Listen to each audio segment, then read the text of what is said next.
What's up, y'all? It's your boy Hasim Jr., head of fighter relations for Fight Hype. And we got big news this week that just dropped. Jake Paul's going to be taking on Julio Cesar Chavez Jr. in a professional boxing match. This is huge. This is huge. Right off the rip, y'all should know this is not a gimmick fight. It's not one of those celebrity showcases. This is a real fight with real consequences. I've sparred Jake Paul. I've been in the ring with him multiple times, and we were supposed to headline Madison Square Garden before things fell through. So when I talk about Jake, it's not coming from a place of hate. It's not coming for hype. I'm just bringing y'all the facts. Let's get into it. Now, say what you want about Jake Paul. I know I do. But you have to give him credit for taking this fight. He is going up against somebody who's been in boxing their whole life, someone who's the son of a former champion, someone who was a world champion themselves. This is definitely a step up. It's a huge step up, and it's high risk, high reward for Jake. Let's not sit here and act like this is a Ben Askren fight or a Nate Robinson fight, because it's not. This man is seasoned in boxing. Though he's past his prime, I think Chavez is coming to bring a real challenge, a challenge that we've seen Jake have to face before. When he fought Tommy Fury, we've seen him have to face someone who has been in the ring their whole life, who's been around boxing, who has developed himself in a boxing ring, as opposed to coming up in a mixed martial arts or another YouTuber. It's different when you're in there with a fighter, especially a fighter who's, like I said, not a part-time fighter, or even if they do it part-time, they have came up in the game. Julio Cesar Chavez Jr. has been bred and raised in boxing. There's a lot of pride on the line for him. There's a lot of legacy on the line in this fight. Like I said before, this is not Anderson Silva. This is not Ben Askren. This is not Nate Robinson. This is not even Tommy Fury. This should be Jake's toughest test. It should be. Coming into this fight, Chavez Jr., he is naturally a bigger guy. He's awkward. He has the experience. He's the son of someone who was one of the greatest fighters to ever lace up a pair of gloves in his father, Julio Cesar Chavez, the legend. So even past his best days, Chavez Jr. is past his best days. Don't make no mistake about it. But the fact that Jake is willing to risk what he has on the line, as far as he's come, it shows that this isn't about clout. This isn't about ticket sales or views. This is his real dive into boxing. He wins this, it's gonna be undeniable that he's taking this serious. You got the WBC rankings, a potential WBC title shot, potentially other sanctioning bodies start looking to rank him. This is a big step for Jake. It's a big step, and don't make the mistake of counting Chavez Jr. out, because he is dangerous. He is definitely dangerous in this fight. Especially, I feel like the longer the fight goes, the more dangerous he becomes, because he's used to performing in those later rounds. But Jake is the younger guy, so he may be fresher in those later rounds. This is a dangerous fight all around the board, no matter what way you look at it. Chavez, we never know what kind of Chavez we're gonna get. We have seen Jake steadily improving every time out, for as much as what we could see. But Chavez is like, oh man, it's like shaking the magic 8-ball, because you never know which Chavez you're gonna get.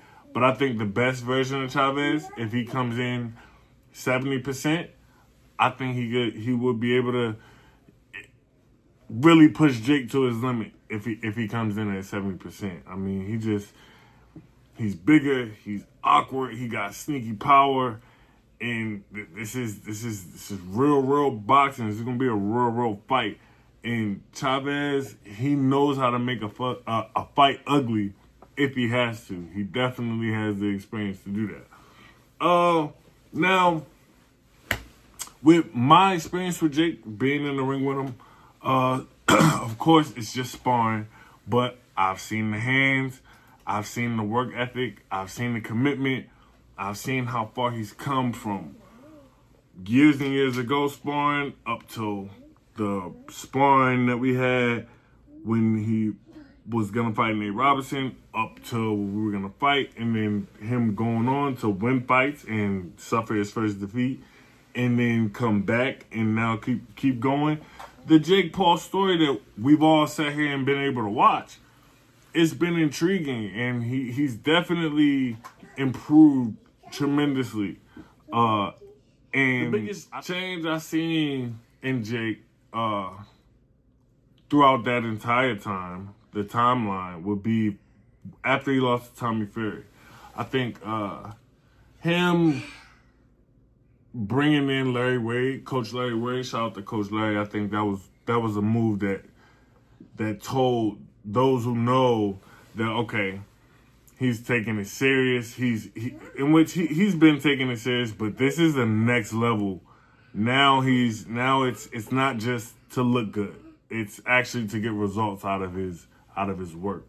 And I think that's going to be a major key. I think it's going to be a major key, or it would be a major key for any fighter to make an addition like Coach Wade and bring him onto your team in your stable. The kid, Jake Paul, he surprised me. He surprised me. I've said that openly. I thought it was gonna be like easy work, but he held his own, and that was back then. So now this is years and years later, and he's still been on the grind. So I expect him to perform beyond the public opinions. Beyond the public opinion's expectations. I expect him to do pretty good in this fight, as well as Chavez, where he has all the legacy, he has the whole boxing world backing him and waiting to see how he performs. And obviously his family legacy and his name is on the line, and nobody wants to fall short of that. So I definitely have been in Chavez's shoes.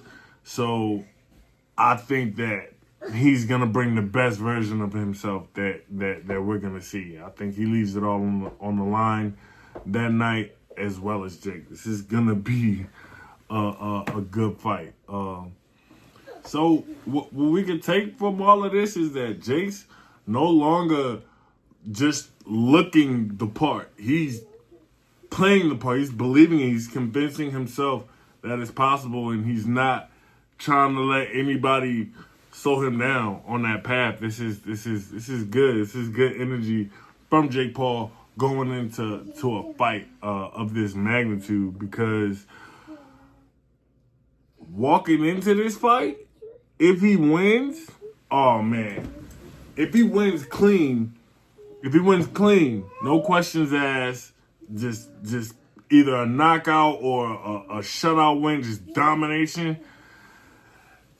things change for him. Like I said before, WBC ranking for sure. Maybe a title shot. Maybe a title eliminator. He definitely is contender status. At the very least, he's contender status if he gets past the former world champion in Chavez. It forces the entire sport, all the fans, all the critics, it forces everybody to look at him differently now, because he's not a sideshow anymore. If he beats Chavez, you could say that he's starting to build something special, and not just for fun or just because he has the means to. If he loses, if Chavez Jr. comes, and would it be a shock? Would it be a shock if Chavez Jr. knocked out Jake Paul? Would that shock a lot of people? I don't think people would admit that it's shocking. It would be shocking to me. it would be a major setback for Jake Paul, but it wouldn't be the end of the road. He could still bounce back from that, in my opinion. But the hype train definitely slows way down. I'm sorry, y'all. That's Hasim the third. The hype train definitely slows way down. And I think, honestly, just because Jake is willing to take that risk, he deserves the respect. He deserves the respect that he's stepping way outside of the realms of anybody else who is in his position. He's trying to push it to the max, and you gotta commend him for it. You gotta give him his flowers for that. So when it's all said and done, on one side you got Jake Paul. He's come so far in such a short period of time. He's a younger fighter. He's driven. He's constantly improving. He has the resources and the momentum behind him. He's shown the discipline. He's shown the work ethic. And he's not afraid to test himself. On the other side, you have Julio Cesar Chavez Jr., former world champion, very much experienced, very awkward, unpredictable, very dangerous. He's been in the deep waters. He's faced world champions. He's shown that he can be focused. And he's shown that he can cause serious problems. This is a crossroads fight, y'all, for both of them. If Jake wins, the boxing world has to take him serious. And that's what he's been wanting for so long. They have to take him serious. And I think that what would be rightfully the next fight would be a Tommy Fury rematch. I think that would be the best thing to do. Or just that's just me being in the mix. That's my personal fight that I would like to see next. But he'll probably go on to fight for a title eliminator or a world title shot. He's not on the same path as a traditional fighter would be. That being said, Chavez Jr., you can't sleep on him. You cannot sleep on him. If he wins, he retains the respect of his name. He retains the respect of his family's name. He does what a lot of people out there want to do in silencing the big, loudmouth, flashy, outlandish Disney kid that we've all seen and grown into a pro fighter in Jake Paul. He gets a chance to knock that hype train right off the tracks. No matter how you see it, this fight, it's a real fight. Real weight and real consequences. I'm going to turn it over to y'all. Let me know who y'all got. How do y'all see the fight going? Who has the advantage? Who has the upper hand? Who y'all betting on? And we're going to start doing more breakdowns here. Right here with the head of fighter relations. Hasim Rahman Jr. right here on Fight Hype. Y'all make sure y'all stay tuned, like, and subscribe.